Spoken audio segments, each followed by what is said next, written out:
Okay, this is going to be weird recording this video with the camera over there, because it's normally over there, but the sun is way too bright, and it's slightly better over there when the camera's over there. I don't know. So anyway, let's see. There is much to catch up on because I have recorded one very lengthy video that I did not post because I decided that it said things that were too lengthy and just repeated themselves too much. So now we're gonna try with this video and we'll see what we can do. So number one is I had a friend come, and during the time that she came, I did not weigh myself for 2 days after she left, even though I did indulge and I went non-keto for the basically Friday, Saturday, Sunday that she was here. I went non-keto, and I thought that I had done kind of okay. Yeah, not so much. So I weighed myself. She left early Monday morning, like before I ate anything, so before I could do any damage. I returned to keto on Monday, and I didn't weigh myself until Wednesday, and even so, I was 5.5, 6 pounds above what I'd been the day she arrived. And now I actually don't know exactly how things are, but I worked really hard once I discovered that I had gained quite a bit just from having 3 days off of keto, and I think maybe tomorrow when I weigh in, I should be back to where I was before she arrived. But something to keep in mind, and something that I went on way too long about in my last video, is that I do think it was good for me to do that, because it's important that I allow myself to indulge and also gain the knowledge that just because I indulge even for 3 days doesn't mean I won't get right back on the keto wagon and that I am in a downward spiral, which is how things used to be. Instead, I went right back to it, and even though it's like, instead of 3 days of cheating, it's basically 2 weeks just to get back to the normal thing. So including the 3 days of eating plus almost 2 weeks to get back to the weight that I'm at. And then that's 2 weeks where I'm also not losing weight. So in addition to taking 2 weeks to be at where I was, I also missed out on 2 weeks of weight loss. And let's just say that's 5 pounds. So I should theoretically, like, if all systems had been normal, I would be 5 pounds less than I'm going to be tomorrow, because I took the time out to cheat a bit. So that, I mean, it could be worse, right? So I've got that going for me.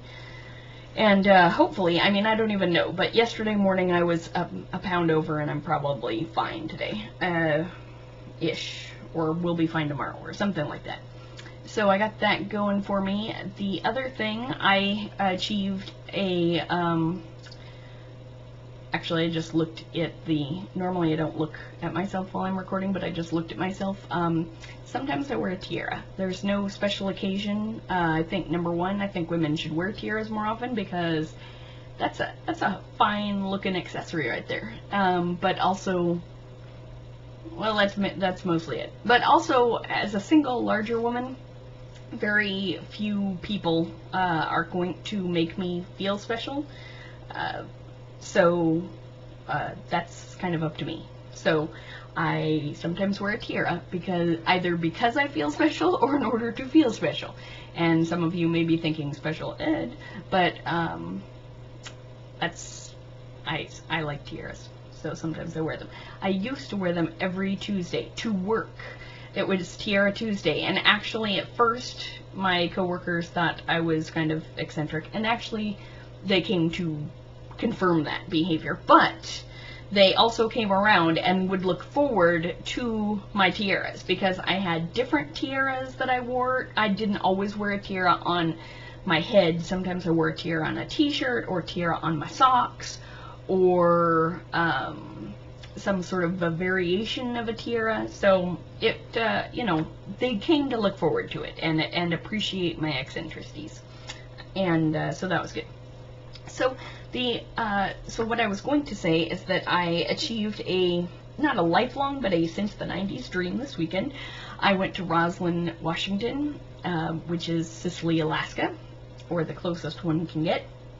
And I did, you know, touristy stuff. I ate in the Brick, and I shopped in the Sicily gift shop, which is inside Joel Fleischman's doctor's office, and bought things and walked the town, had some coffee, just generally enjoyed myself. But also, it was a great road trip. If you haven't done it and you're in the area and you like road trips, the drive there was great. I drove along the Columbia River, most of it on the Washington side, and then came up through, there's an Indian reservation, came up through that, and it's real sparse, and it's like the Oregon Desert in the eastern Oregon. It's the Washington Desert, I guess, and but just beautiful. And so the hills are really beautiful. And then on the way back, I went a totally different way. I took Highway 12, which is considered a scenic byway, at least for part of it, and it was scenic. It was just beautiful. And I got to go through a tunnel that was actually, I mean, you could tell that this was a little unnerving, I gotta say, but also kind of wonderful, which was the tunnel. You could see it was the rock of the mountain, and, you know, not reinforced concrete over it, or, I mean, they made a tunnel and they tunneled through the rock, and that was the tunnel. It had the entrance, which was sort of, you know, concrete or bricks or whatever the hell it is on either end, but inside it's like rock, raw rock. And so that was cool. So got that going for me, and it was a great overall 2-day road trip, which I really needed to do for myself. I need to do a lot of things for myself, and that was one of them.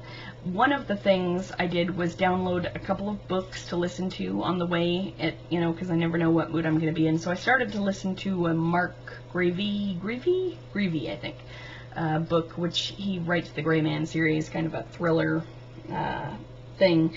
And I thought I was on book 3, but it turns out I'd already read book 3. My Audible updated, and so I had tagged all my things finished or not finished, and you know, I removed them from the device well, that part doesn't matter. The point is, I tagged them as finished. Well, when Audible updated, like big time, not all that long ago, all my things were untagged, and it's been really annoying. So anyway, I started to listen to it and realized I'd already read that, so I had to listen to the other book that I had on my device, which was, or is called It Was Me All Along by Andy Mitchell. And it is a memoir. Excuse me, I need water. And it's a memoir about a chick who, she got up to her highest weight was 268, and then she lost it. But it's not that typical. I mean, not that I've read tons of memoirs of things, but it's not that typical I was really heavy and I lost a lot of weight book. I would say it had more impact on my way of thinking, though, than the books I read during Self-Improvement Weekend, which was Memorial Day weekend, where I read Women, Food, and God, and I'd been reading the Beck Diet, which was horrible. Ugh, that was awful. And I read the, oh gosh, I don't even remember the name of it, but maybe somebody does. Anyway, I am going to write an Amazon review for it, but I strongly recommend it. It was called It Was Me All Along by Andy Mitchell, and she says some things, it's about food issues. I mean, it's not just like weight loss. I mean, there's no mind-blowing secret in there, right? You know, portion control, move, that sort of thing. So no mind-blowing thing in there, but it was just nice to hear some of the realities of things. Things that stood out to me that you don't hear a lot of in books is how hard it is to receive praise when one has lost weight. And she talks about a couple of different reasons. One of which is, just she was just, petrified of gaining the weight, or regaining the weight, and, disappointing all the people, which I totally get as a person who has lost and regained weight.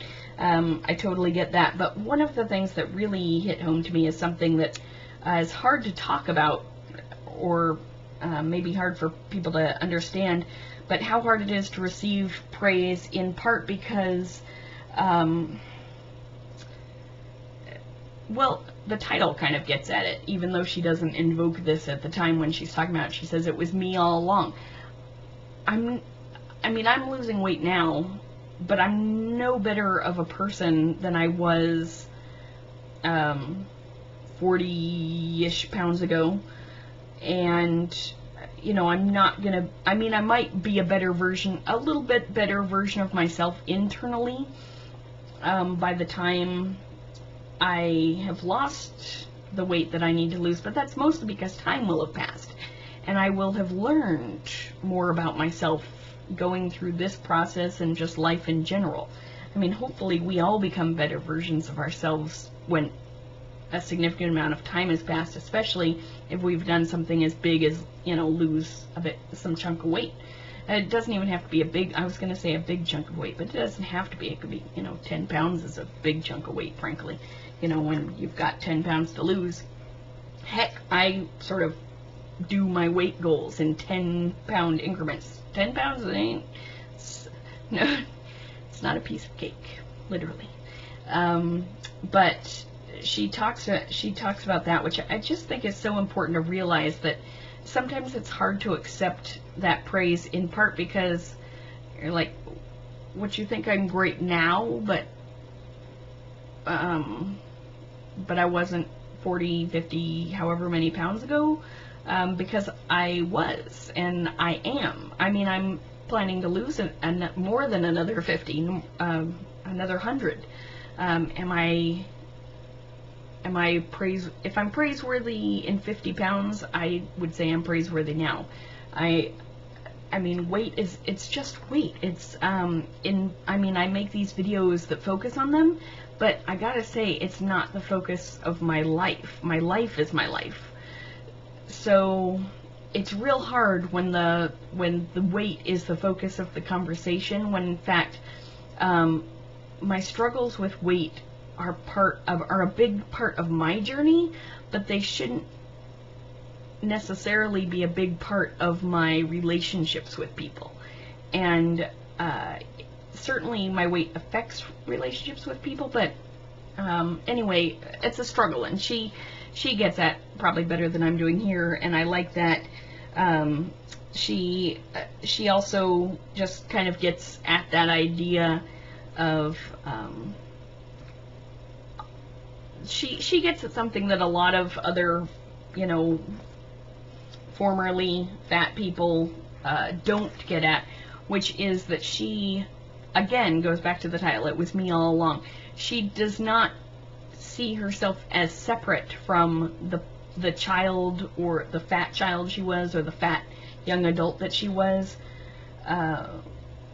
And, like, you'll hear people say, just sort of separate themselves from that person, or look at pictures of their fat selves and go, oh my gosh, I don't even recognize him in the picture, and that's so another lifetime ago. She doesn't feel that way. She really has processed this whole thing as a whole person, which is a relief to see. It's nice to see. And these videos are never short, damn it. In any case, I really appreciate that. On the one hand, I think to myself, I hate the idea, when people talk about their past former selves, or they talk about, the fat person in them who, didn't get the job done, or was lazy, or whatever. I just think that's ridiculous. It's because, number one, it's the fat person who gets you off your ass and gets you to being the healthier person.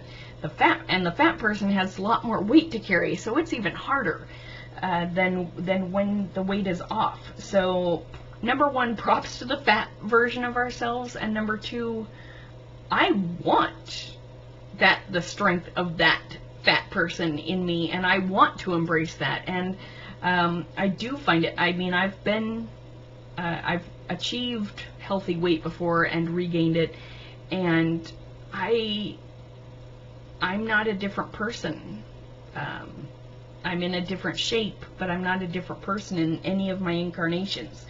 So I need to still be the fat person, and I need to still be the slender person. And if you consider one more worthy of praise than another, I'm wearing a tiara. That's me. So those are the things going on. I'm gonna stop this video because it's long.